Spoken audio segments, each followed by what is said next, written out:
laisse Myriam et Martial présenter leur invité. Oui, comme on le disait il y a un instant, sur demande de nos auditeurs fidèles qui ont compris l'importance. Même pas sur demande, sur pression.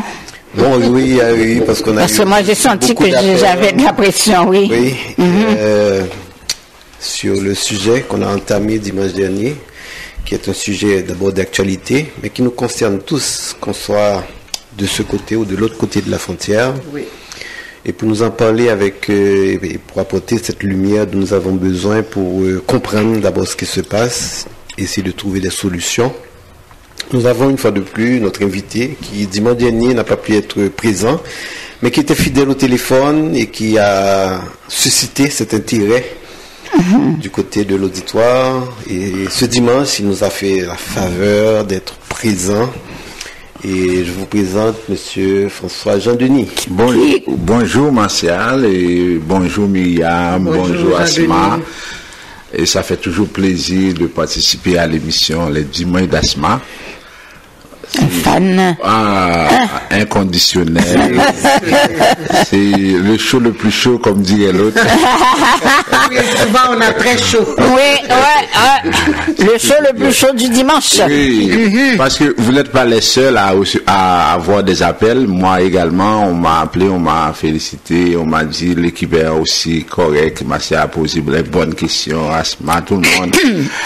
Et puis, par la suite, quand Asma m'a dit jeudi que je devrais être là, c'est toujours avec plaisir, comme Asma le sait, toujours avec plaisir d'être là avec vous, parce qu'on essaie de comprendre ce qui se passe et en même temps on essaie de voir les solutions appropriées et en s'il y en a, et en plus de ça, d'éviter que cela puisse arriver peut-être ici au Canada.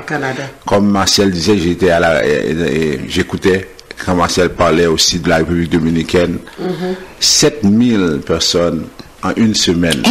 7000 personnes ont été déportées de la République dominicaine via Wanamint en une semaine. Et les États-Unis ont déporté 25 jusqu'à date. Et là, on ne sait pas vraiment combien de temps, combien de personnes vont être déportés, parce que le programme de TPS a commencé, et pas TPS, le programme de Biden a commencé en janvier 2023. Les premières personnes arrivées et maintenant n'ont plus de statut aux États-Unis actuellement, parce que c'est janvier, pour 2 ans, janvier 2023, janvier 2025. Alors qu'est-ce qui va se passer? Et on ne renouvelle pas le TPS pour ces gens-là. Alors, il y en a qui ont appliqué pour le TPS, parce que c'est 2 programmes différents. Il y a le TPS, qui est un programme temporaire et qui a été conçu depuis 2004. Ensuite, en 2010, ça a été fait parce qu'avec le tremblement de terre, il y a eu vraiment beaucoup de cas, beaucoup de personnes qui ont quitté pour les États-Unis. Alors, après ça, au fur et à mesure, il y a eu des problèmes comme ça, et des gens sont venus. Normalement, Barack Obama, qui était président à l'époque, qui a fait 2 mandats, pourrait donner une amnistie, pourrait trouver quelque chose, mais ça n'a pas été fait. Alors, le TPS est là, et c'est la seule option, mais c'est la seule possibilité qu'ont ces personnes-là, dont le statut a expiré en janvier ou bien en février 2025. C'est ça la situation, mais pour le moment, on ne peut pas dire grand-chose. Mais donc on a dit qu'il n'est pas renouvelé, ce programme-là. Oui, le programme de Biden n'est pas renouvelé. Ok, à moins que l'autre décide de faire un TPS Trump. Bon, c'est sûr que ce n'est pas dans ces cas. Non, actuellement là, Donald Trump, je le niaise. Oui, c'est ça. Donald Trump est ailleurs. C'est en mode déportation. Massive. Déportation massive. Et absorption. Oui. Ça, ce qui m'a étonné la semaine dernière, c'est le fait que pour le voyage de Marco Rubio en Amérique centrale, j'ai vu des pays comme le Salvador, comme la Colombie, pas la Colombie, mais il y a 2 autres pays qui ont accepté de recevoir des personnes déportées. Le Salvador a dit que je suis prêt à recevoir tous les migrants que vous déportez, sauf les criminels. Le Salvador. Imaginez, ça veut dire que lui il va avec son plan, et ensuite la semaine dernière aussi il a commencé à envoyer des gens à Guantanamo. Il y a eu un premier groupe qui est arrivé à Guantanamo, Puis là, il veut agrandir Guantanamo. C'est ça. Ça veut dire que il met son plan en application et effectivement, il veut déporter. Là, qui peut lui parler? Et comme nous sommes, et surtout pour la communauté haïtienne, alors il faudrait qu'on regarde c'est quoi les possibilités. Oui, mais il y a un fait que j'aurais aimé souligner et qui étonne plus d'un, c'est le fait que les Haïtiens particulièrement étaient dans la mire de ce gouvernement. Tout au cours de la campagne. Et jusqu'à présent, ils n'ont pas encore touché à cette population-là qui était visée très directement. Oui. Et on s'étonne de voir M. Rubio en République dominicaine qui a pratiquement renouvelé le support pour la MMS. Et puis, ça paraît un peu bizarre. C'est bizarre. Et j'ai compris pourquoi c'est bizarre. C'est peut-être, est-ce qu'on a la même compréhension de la chose? Je me suis dit que quand on regarde cette situation, déporter officiellement et en si grand nombre des Haïtiens à ce moment précis où le pays traverse un moment extrêmement difficile, je pense qu'il y aurait eu une levée de bouclier, qui s'en foutrait pas mal, mais qu'il y aurait eu de manière internationale une levée de bouclier pour dire de grâce. Donc ce qu'ils ont fait, d'après ma compréhension, ils ont donné de l'aide, ils ont appuyé le MMS sur place pour essayer de stabiliser, même au niveau politique, la situation. Ça prendra quoi? 2 mois? D'ici 2 mois, 3 mois, je pense qu'ils vont dire la situation est maintenant stable avec la présence des militaires sur place. On peut maintenant commencer à parler d'élections pendant que je vous renvoie vos immigrants illégaux. C'est pas un cadeau qu'ils nous ont fait. C'est surtout ils préparent le terrain pour cette grande déportation de masse en se disant, écoutez, on a fait le nécessaire, les militaires sont sur place, la situation, même si c'est pas vrai, ce ne sera pas vrai parce qu'on ne peut pas stabiliser le pays en si peu de temps. Mais officiellement, on va vous dire que le pays est sur la bonne marche, c'est sur la bonne voie. Les Haïtiens ne pourront pas prétendre que Haïti n'est pas prêt à recevoir ils ont déroulé le tapis et ils vont dire, écoute, là maintenant, vous êtes prêts, je vais vous renvoyer vos immigrants et ça va être... c'est ma vision de la chose. Bon, en tout cas, ça c'est politique. François Jean-Denis a l'habitude de dire, moi je ne suis pas dans la politique. Alors, un peu loin de la politique, mais cependant, on en a besoin. Parce que, je reviens à ce que je disais la semaine dernière, Marco Rubio est toujours sénateur de l'État de Floride, là où il y a beaucoup d'Haïtiens. Je pense qu'après New York, la Floride, c'est l'État où il y a plus d'Haïtiens.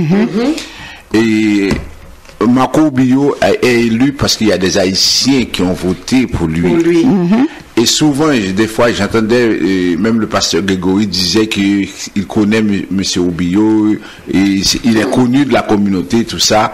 Alors moi, je me dis, dans les circonstances, je ne sais pas parce que je n'ai pas parlé aux gens, est-ce qu'il y a eu des démarches auprès de Marco Rubio qui serait la porte d'entrée, qui a l'oreille de Donald Trump pour aider vraiment, comme disait Martial, à résoudre le problème en Haïti? Parce que le problème en Haïti, en passant, même si je n'aurais pas donné jeu politique, est créé par les États-Unis, le Canada, la France, la République dominicaine. Ce n'est pas un hasard que ces bandits aient toutes ces armes-là et que, en même temps qu'on mette un embargo sur la police pour commander des armes.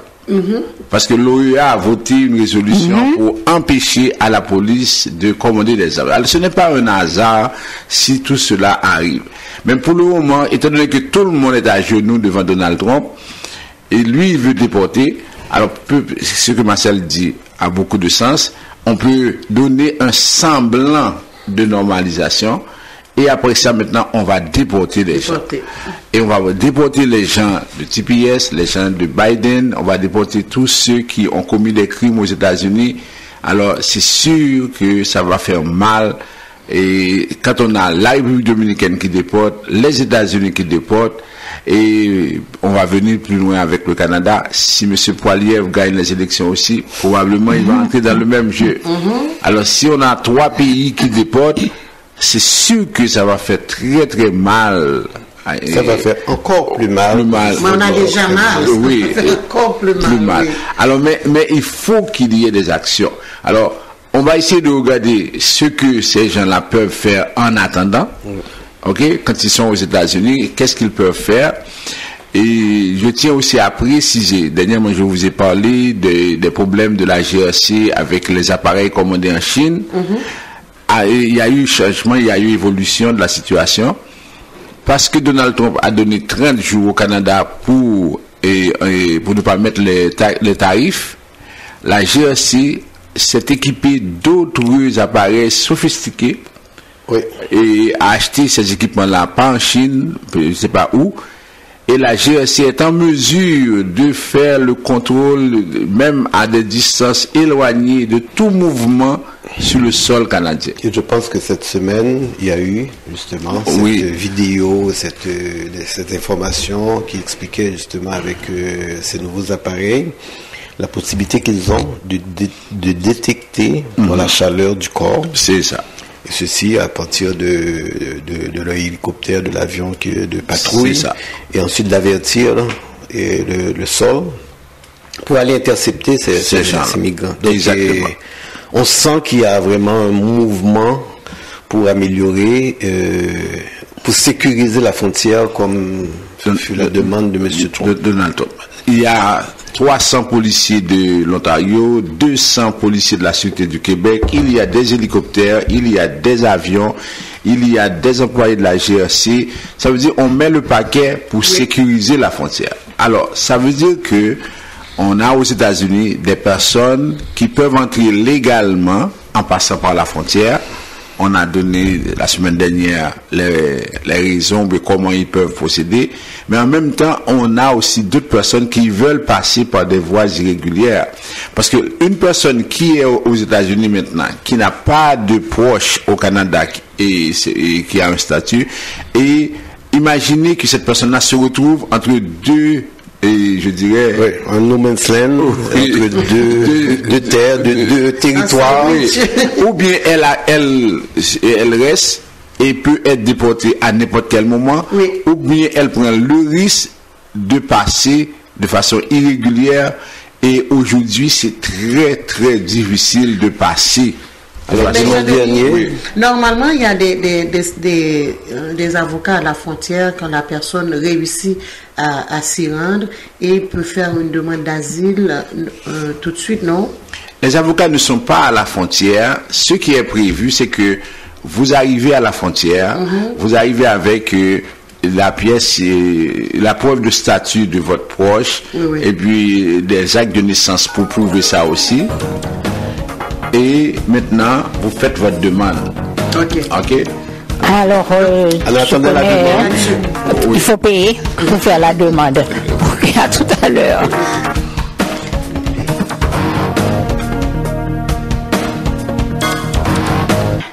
Merci Jean-Denis pour la précision, parce que comme tu me disais tout à l'heure, il n'y a pas d'avocat à la frontière. Donc ça se passe normalement comment? Oui, la personne qui a un proche ici au Canada lui demande qu'on lui envoie la preuve de statut. Et preuve de statut, ça peut être étudiant étranger. Donc, preuve de statut de la personne qui vit au Canada. Oui.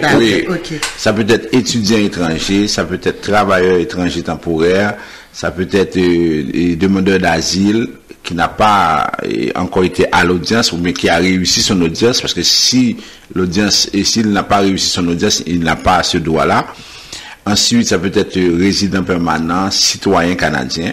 Et ensuite, si c'est un oncle, un frère, une sœur, il doit donner la preuve. Par exemple, si c'est une sœur, on doit avoir les 2 actes de naissance, et on doit avoir tous ces documents-là papier.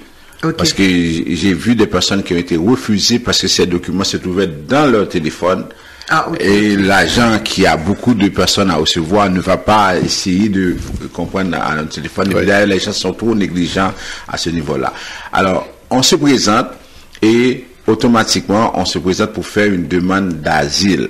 Non, quand tu dis on se présente, la personne est aux États-Unis. Atteindre la frontière. Oui. OK. Et elle ne peut pas atteindre la frontière dans la voiture d'un ami. OK. À partir de Plattsburgh, si je parle de Cheminade de la Colle, la personne doit prendre un taxi. Un taxi. Seuls les taxis sont autorisés à amener quelqu'un à la frontière. Très important. Parce que si vous amenez quelqu'un à la frontière sans avoir l'autorisation d'entrer au Canada, vous commettez une infraction. Une infraction. Oui, mais c'est ça que j'allais poser comme question quand on dit la personne doit prendre un taxi, vous n'avez pas le droit. Mettons que je vais aux États-Unis, mettons, et puis, même pas moi là, mais quelqu'un qui vit aux États-Unis, qui est légal aux États-Unis, qui vient faire une visite au Canada, et puis l'autre personne veut venir au Canada. Et elle peut pas, cette personne-là ne peut pas conduire. Si la personne a un statut, si la personne a un visa de visiteur et étudiant, sans problème, vous pouvez l'embarquer avec vous.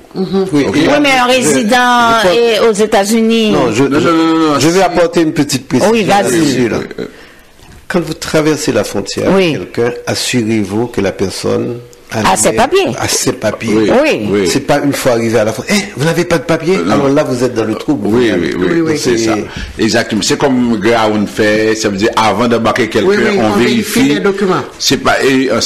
Des fois, j'ai vu des cas comme ça. Il y a des enfants qu'on fait traverser. Alors, des fois, c'est pas assez sécuritaire de mettre un enfant de 12 ans dans un taxi pour l'envoyer à la frontière.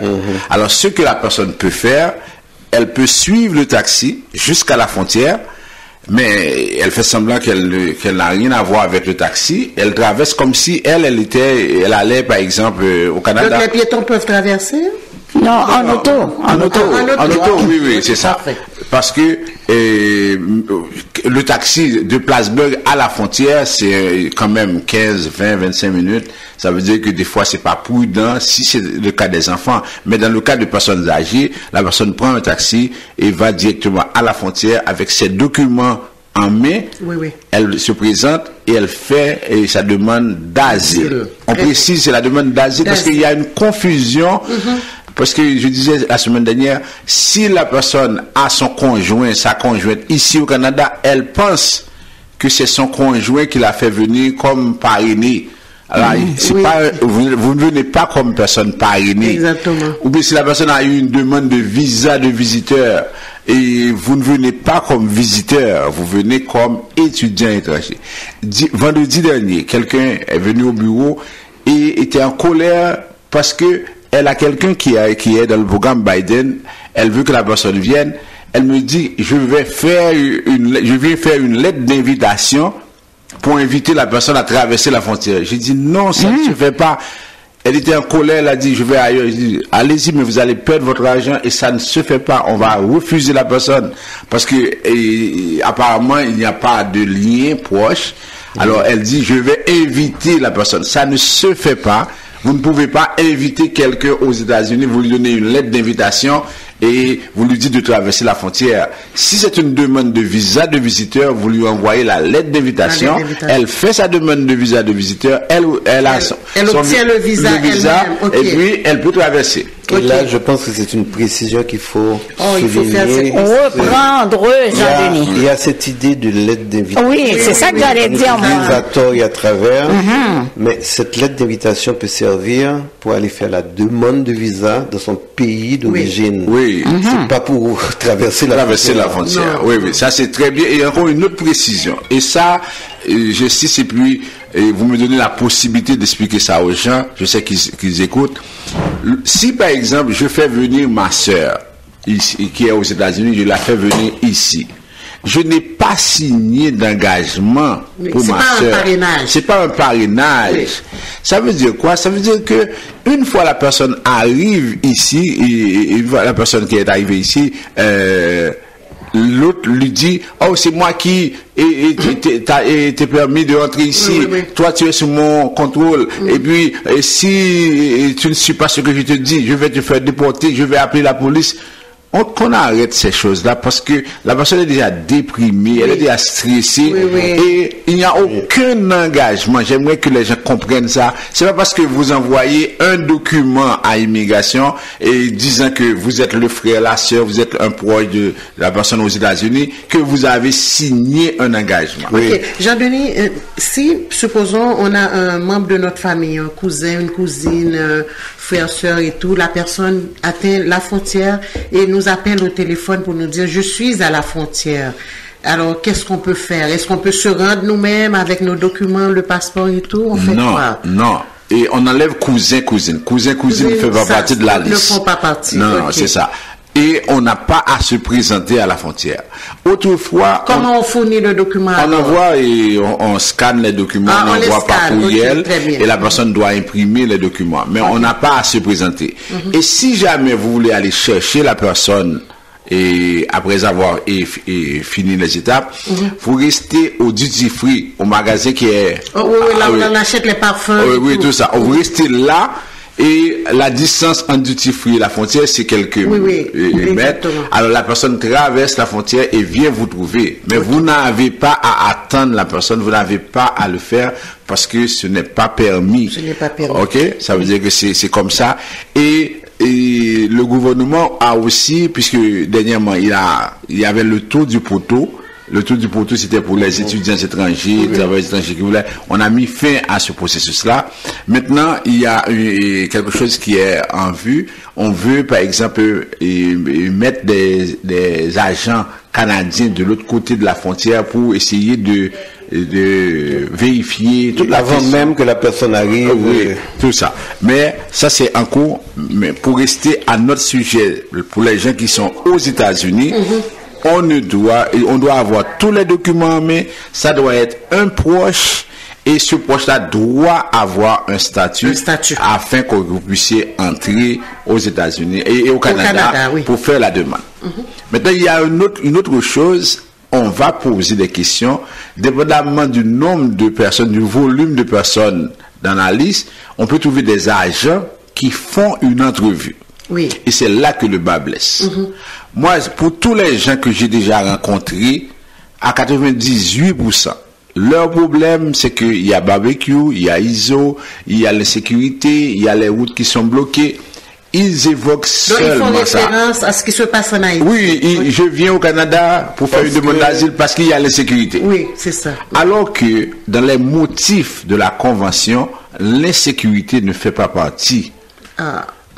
Alors, souvent, les gens, ils vont répéter ça. Ils vont dire, ah oui, c'est pourquoi. Et des fois, ils vous posent la question, vous n'avez pas fait les nouvelles en Haïti, vous ne savez pas ce qui se passe. Oui. Alors, les motifs, je les reprends. Et ensuite, la personne, c'est toujours bien de contacter un bureau avant même de venir pour essayer de discuter de ça. Alors, on a des motifs de persécution basés sur la race, la nationalité, le genre, la religion, et je vais venir sur le genre. Ensuite, ça fait 3. Opinion politique, ça fait 4. Le groupe social où il y a le genre, ça fait 5. Ça, c'est les 5 motifs de la Convention. Ensuite, il y a les menaces à la vie comme un autre motif. Ça veut dire qu'on peut demander l'asile pour 6 raisons. Donc cette histoire qu'à chaque fois que les gens arrivent, ils évoquent il a plu, etc. Non, ça, on parle de risque généralisé. C'est important, Jean-Denis, de préciser ça parce que souvent, ils ne le savent pas. Ils ne le savent pas, ou bien des fois, ils ne cherchent pas à savoir, ou bien ils ont l'impression que le Canada est en train de faire venir tous les Haïtiens qui ont des problèmes aux États-Unis. Oui, alors, ce n'est pas le cas. Alors, c'est sûr qu'en 2017, Trudeau avait dit à tous ceux qui fuient la persécution, venez ici. Bon, c'est sûr qu'il a regretté. Mais maintenant, si vous voulez faire votre demande, parce que je me dis, si j'étais aux États-Unis, avec le programme de Biden, je n'ai plus de statut, je ne veux pas retourner en Haïti, moi, je prendrais des dispositions pour m'assurer que je fais une bonne demande et que définitivement je puisse avoir un statut. Et je pense que c'est ça notre question du jour. Quelqu'un qui se trouve présentement aux États-Unis, que ce soit avec le programme Biden, mais qui n'est plus légal, qui n'a plus de statut aux États-Unis. Il fait quoi? Comment cette personne avant qu'on l'intercepte, parce que... Oui, ça je parle de avant. Cette personne, quelles sont les possibilités qui s'offrent à cette personne? Parce que, ou bien il se fait déporter, à ce moment-là, la personne se retrouve là où il ne voudrait pas être, ou bien, encore une fois, comme le Canada, c'est le plus proche de la frontière, la vision, le but ultime, c'est de se rendre au Canada. Maintenant, cette personne fait quoi comme... Ok, alors on va regarder toutes les options. Oui. Alors, une des options qu'on n'a jamais envisagées, la personne peut, il y en a qui ont la résidence au Mexique, la personne pourrait retourner au Mexique également. Et il y en a qui ont la possibilité de retourner au Mexique. Au lieu de se faire déporter en Haïti, ça pourrait être une option. Mais souvent, les gens ne posent pas ça. Mexique, Brésil et quoi? Non, Mexique à côté. Okay. Oui, la personne pourrait prendre un vol vers le Mexique. Il y en a qui sont résidents permanents au Mexique. Ok? Parce qu'il faut sortir, il faut enlever ça de son esprit que pour être diaspora, il faut être seulement aux États-Unis et au Canada. On peut vivre n'importe où. Ok? Ça, c'est une première des choses. Deuxièmement, si la personne a toujours un statut aux États-Unis, ça veut dire que la personne a un statut légal, elle peut faire une demande de visa de visiteur, elle peut faire une demande de permis d'études. Je ne suis pas en train de dire qu'on va lui donner... Non, mais je vous arrête là. Est-ce que, parce que généralement, faire une demande de visa, comme par exemple, on est légalement aux États-Unis, et puis on aimerait venir au Canada. Ou bien on est rentré aux États-Unis avec un visa, et puis on aimerait, pendant qu'on est sur place, dire et si j'allais faire un petit tour au Canada. Est-ce que cette demande de visa pour le Canada, est-ce que ça ne doit pas se faire à son pays d'origine? Non, si on est légalement établi dans un pays, légalement établi, ça veut dire si on a toujours un statut, on peut faire la demande de visa de visiteur, de permis d'études, on peut faire ça sans problème. Mais si on est visiteur, par exemple, aux États-Unis... Oui, on est légalement établi. Mais si votre statut a expiré, vous ne pouvez plus. Ok? Et Jean-Denis, dans le cas des étudiants, ça prend, il faut qu'on prouve qu'on a la capacité de payer les études. Oui, c'est sûr. On fait la demande avec les conditions requises. Ça veut dire que si c'est permis d'études, on doit, avoir l'admission dans une école. Dans une école reconnue. Oui, maintenant il parle d'établissement désigné. Oui, c'est ça, on peut être reconnu et ne pas être établissement désigné. Ensuite, on doit avoir la capacité financière. Capacité financière, le gouvernement a dit depuis décembre 2023, et pour une année, et pour les frais de logement, tous les frais, c'est $20 000. Et ensuite, les frais de scolarité, ça veut dire que si vous allez pour un DEP, un DEC, un DEP, ça fait 10-15 000 $ par année, un DEC 15 à 20 000. Alors imaginez, seulement pour un DEP, ça vous prendrait presque 30 000, 35 000. Et il faut démontrer que vous avez cette capacité-là. Alors, ça veut dire qu'on fait la demande, mais ça ne veut pas dire qu'on va vous donner le permis d'études ou bien le permis de travail. Ensuite, il y a l'option de travailleur qualifié aussi. La personne, si elle a un diplôme, elle pourrait appliquer, surtout dans le programme Entrée Express. La personne peut appliquer dans Entrée Express. Après ça, maintenant, il y a aussi des cas de parrainage. Moi, je connais des gens qui sont aux États-Unis depuis 10 ans, depuis 12 ans avec le TPS, qui ont fait des mariages, ou bien qui ont essayé de trouver un partenaire pour se marier. Je ne sais pas pourquoi ça ne fonctionne pas. Ça veut dire qu'on a des coups bas.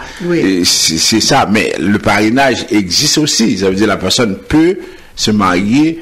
Et la personne peut aussi, et je connais moins l'immigration américaine, mais elle peut aussi peut-être faire une demande de permis d'études aux États-Unis, mais ça, je ne vais pas m'aventurer là-dessus parce que je ne connais pas les conditions, tout ça. Oui, mais tu as soulevé l'entrée express.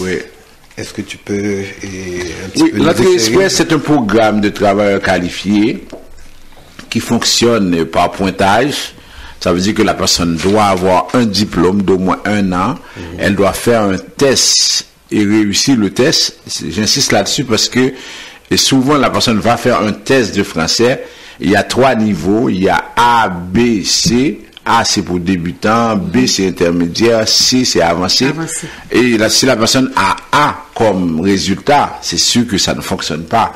Parce que c'est un système de pointage. On est rendu à presque, il faut avoir au moins 450 points pour être dans la liste, parce que c'est comme une sorte de bassin, on met tous les CV, et puis si vous avez plus de 450 points, c'est basé sur votre diplôme et votre expérience de travail, votre âge, si vous avez des parents, des proches ici au Canada, il y a tout un... Là, tu parles d'évaluation écrite. Non, je parle de... L'entrée express. Les conditions, oui, c'est ça? Mais pour le test de français... Mais pourquoi l'âge? Oh, l'âge, c'est important. C'est très, très important. Si quelqu'un de 60 ans... On fait de l'agisme? Bon, un peu. Mais si quelqu'un de 60 ans applique et quelqu'un de 30 ans, on va prendre celui de 30 ans. Et l'expérience, qu'est-ce qu'on en fait? Bon, l'expérience, ça s'apprend. Ça s'acquiert. Maintenant, c'est parce que tu as nommé le nombre d'années d'expérience aussi dans les conditions. Oui. Ça veut dire que, par exemple, on prend... Laissez-moi défendre les 60, ok? Oui.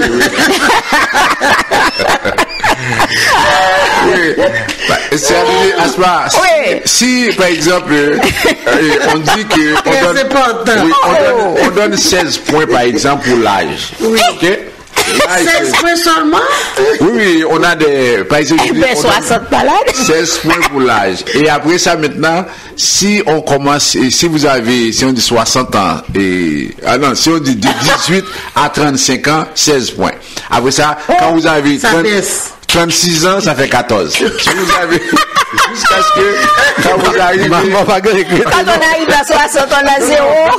Jean-Denis, quel est le pointage le plus élevé? Quel critère qu'on évalue le plus? Il y a le diplôme, il y a le niveau de langue, et si vous pouvez faire aussi le test en anglais, c'est aussi intéressant. Parce que... Oh, dans un pays, Québec? Non, entrée express, c'est pas pour Québec. Ah, ok, c'est pour le Canada. Pour le Canada. L'Ouest canadien. Ça veut dire que Québec ne fait pas partie. Alors, ça veut dire que... C'est important, ça. Oui. Alors, la personne peut appliquer et maintenant, on regarde tous les critères. Il y en a qui vont perdre au niveau de l'expérience, mais qui vont gagner au niveau d'âge. Il y en a qui vont gagner au niveau du niveau de français. C'est-à-dire, si vous avez un niveau C, et vous avez un niveau C, et si vous faites les deux tests, c'est encore mieux. Alors, il y en a qui peuvent faire ça. Le sexe, non? Non. Déjà là, j'ai plus pour taguer sexe. Si vous avez des membres de la famille ici, et si vous démontrez aussi que vous connaissez la province, il faut choisir des provinces. Il faut montrer de l'intérêt. Par exemple, si vous êtes en santé, il faut chercher les provinces où il y a beaucoup plus de possibilités pour la santé. Au Québec. À l'administration. Non, Québec n'est pas là dans le Québec. Oui, mais là. Québec a son propre programme qu'on appelle ARIMA. Mais comme j'ai dit dernièrement, M. Legault a détruit ce programme-là. Il a annulé 14 000 dossiers quand il est arrivé. Puis après ça, même pour le programme PEC pour les étudiants étrangers, on a mis un gel temporaire jusqu'au mois de juin. Ça veut dire que pour ARIMA, je n'en parle pas parce que les gens, même s'ils appliquent, c'est très difficile pour eux de pouvoir trouver une solution. Tandis que dans Entrée Express, dans l'espace d'un an, on vous donne une réponse. Ça ne concerne pas le Québec. Express. Oui, Entrée Express. Ça ne concerne pas le Québec. C'est-à-dire, un an maximum, on vous donne une réponse.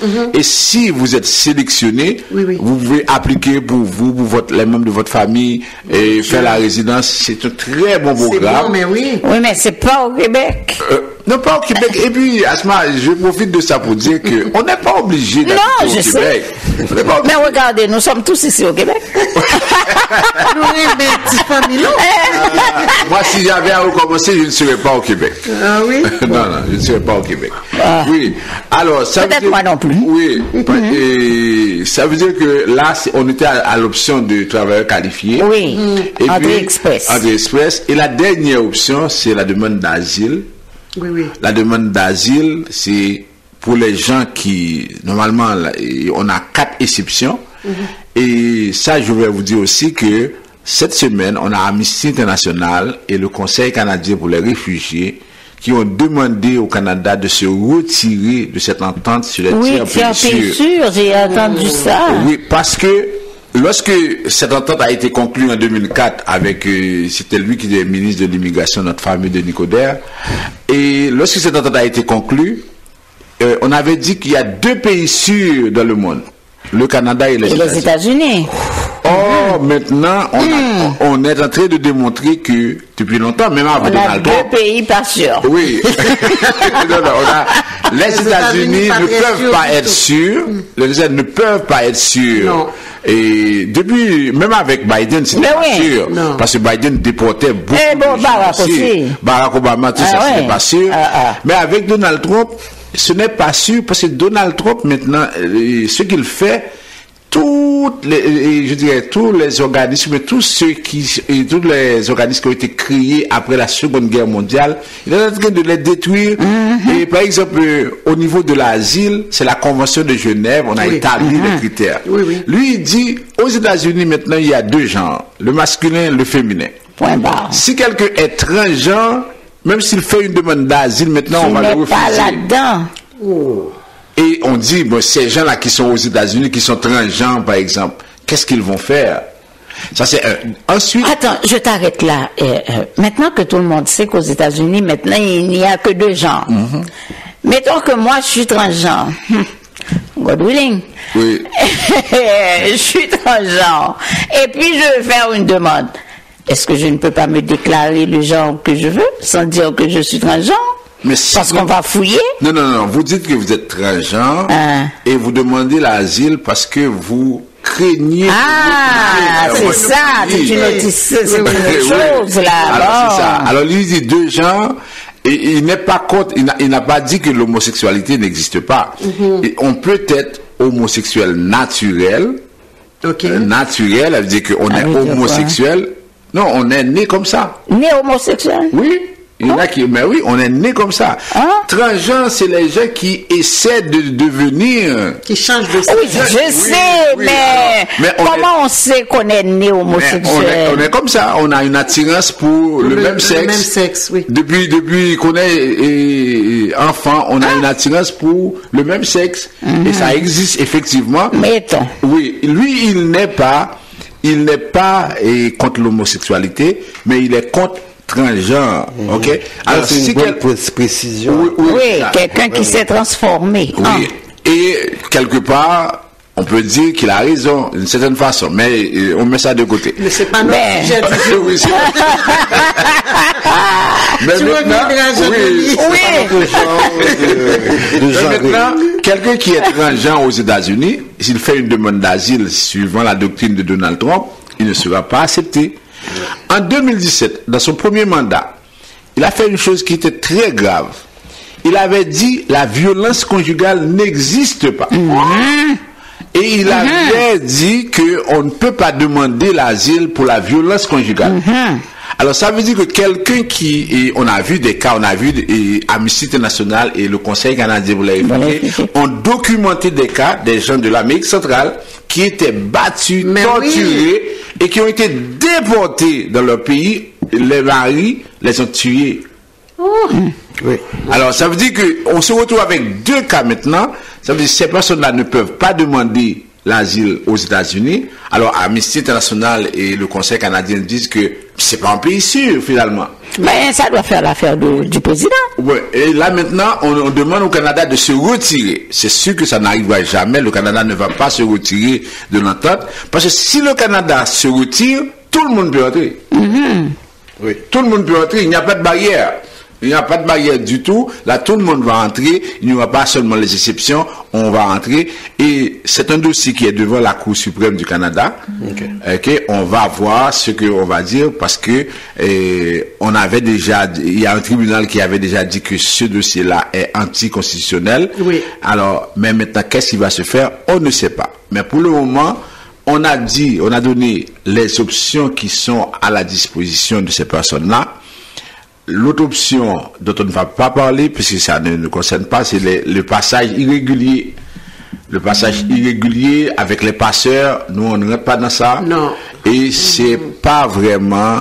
Mais c'est pas sécuritaire non plus, et puis il n'y a pas de garantie. Pas de garantie, pas de sécuritaire, et puis c'est très très grave, parce que vous donnez de l'argent, et ça peut aller jusqu'à $5,000 américains.